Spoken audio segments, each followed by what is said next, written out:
I will leave Islam right now if one person finds me a contradiction in this book. Wallahi, I will leave Islam, but find me one contradiction in this book. You can't. I have been waiting for months and months, and not one person could find a contradiction in the Quran. Because the Quran is the words of Allah. It's the truth. You cannot change it. You cannot make anything like the Holy Quran. And like I said, I will leave Islam, but find me one contradiction in this book. Chapter 2, verse 242, I'm going to read. Doth God make clear his signs, ayat, to you, in order that you may understand? So he makes the signs clear so you can understand. Chapter 11, verse 1. This is a book whose verses are well perfected and then fully explained. Okay, now notice your translation says, this book is fully explained, right? Yeah. Okay, good. Now, go to chapter 15, verse 1.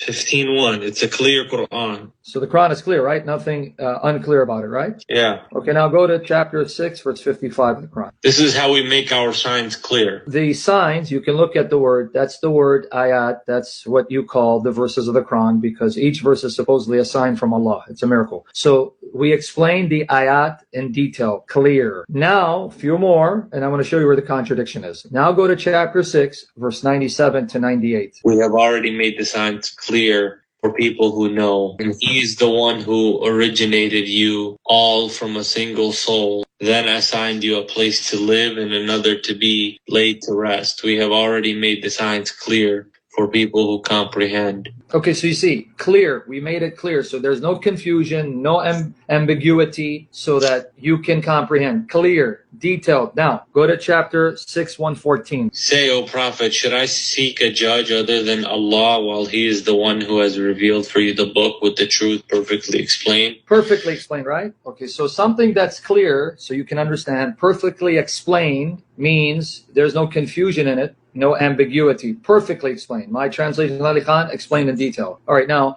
chapter 12, verse 111. In their stones, there is truly a lesson for people of reason. This message cannot be a fabrication. Rather, it is a confirmation of previous revelation, a detailed explanation of all things, a guide and a mercy for people of faith. Did you catch it? It says a detailed explanation of everything, right? Did it say some things or everything? Meaning everything in this book, right? This revelation, right?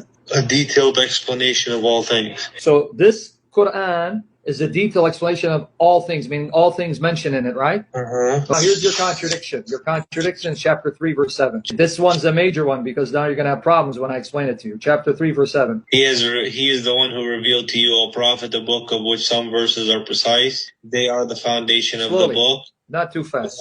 Some verses of the Quran are precise or ahkamat, okay, and they are the mother of the book, al-Kitab. Keep reading. Some are allegorical, you mean? Well, that's your translation, but that's fine. Others are allegorical. Finish it. Okay, what does it say? Others are allegorical. Elusive verses seeking to spread doubt through their false interpretations, but none grasp their full meaning except Allah. Okay, wait, none do what again? Some verses are allegorical. Who knows what they mean? Allah. Anybody else? Does anyone else know what they mean? Just Allah. Okay, now you have a contradiction. All the other verses you read, it said that the Quran is a book that explains all things, perfectly clear. It explains all its verses, all things. You remember? Here it says there are verses allegorical. Only Allah knows what they mean. You have a contradiction, buddy. Reconcile that for me. Go ahead. I just wanted to make a note. Okay, leave a note. And related to that is, if the Quran, there are some verses that are clear and other verses that are allegorical. That means you must know what those allegorical verses are so you don't focus on them and create fitna. That's what the Arabic says, create fitna, because that would show that you have a perverted heart. Because those unclear verses, allegorical, only Allah knows what they mean. Don't focus on them. Where's the list of verses where Allah tells you these are the clear and these are the allegorical so you can avoid the allegorical? Where does the Quran give you that list? At first sight, because I'm ignorant, I cannot answer that question. Nobody can, because nowhere in the Quran does it tell you. Your most learned scholars won't tell you because they don't know the Quran doesn't tell you. But then I have another question. Why would Allah even waste his time revealing unclear verses, allegorical verses, that no one knows what they mean except him? Of what benefit is there in sending down verses that no one knows what they mean? How does that benefit anyone? I don't know. Thank you. Chapter 17, verse 1 of the Quran. I got a lot. Glory be to the one who took his servant Muhammad Okay, by the way, your translation is adding words. The word Muhammad is not there. The Arabic doesn't say Muhammad. It says, glory be he who took his servant by night. So don't read what's added in parentheses and brackets. That's not in the Arabic. You can see the Arabic. It doesn't say that. Glory be to the one who took his servant by night from the sacred mosque to the farthest mosque, whose surroundings we have blessed, so that we may show him some of our signs. Indeed, he alone is the all-hearing, all-seeing. Okay, now,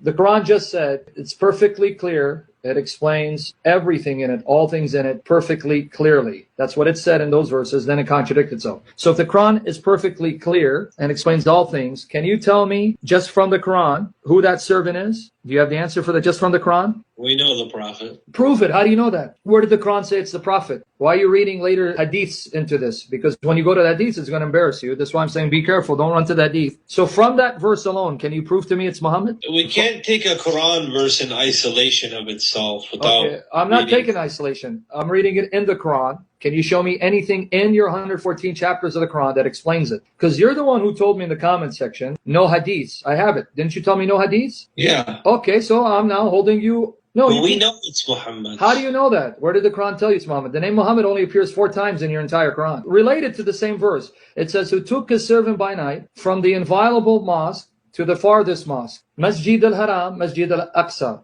Where is Masjid al-Haram? Can you show me from the Quran where and what is Masjid al-Haram? It's in Saudi Arabia. Where did the Quran say Saudi Arabia? It doesn't say that, but I know Masjid al-Haram is mentioned.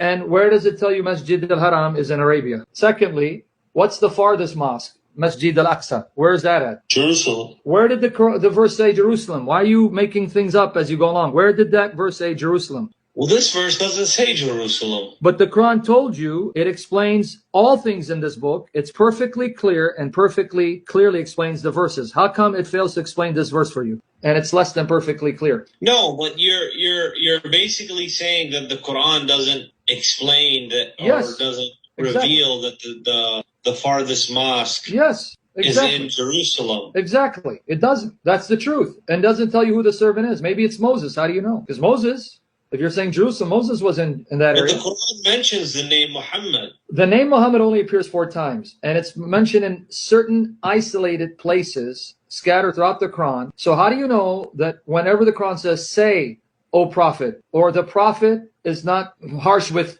the believers, that's Muhammad? How do you know that? So without the hadith, answer those questions. Especially when the Quran says it perfectly, clearly explains everything in the book. You can't tell me the servant is Muhammad. It's most likely Moses because he's mentioned right away. And it's dealing with the Bani Israel.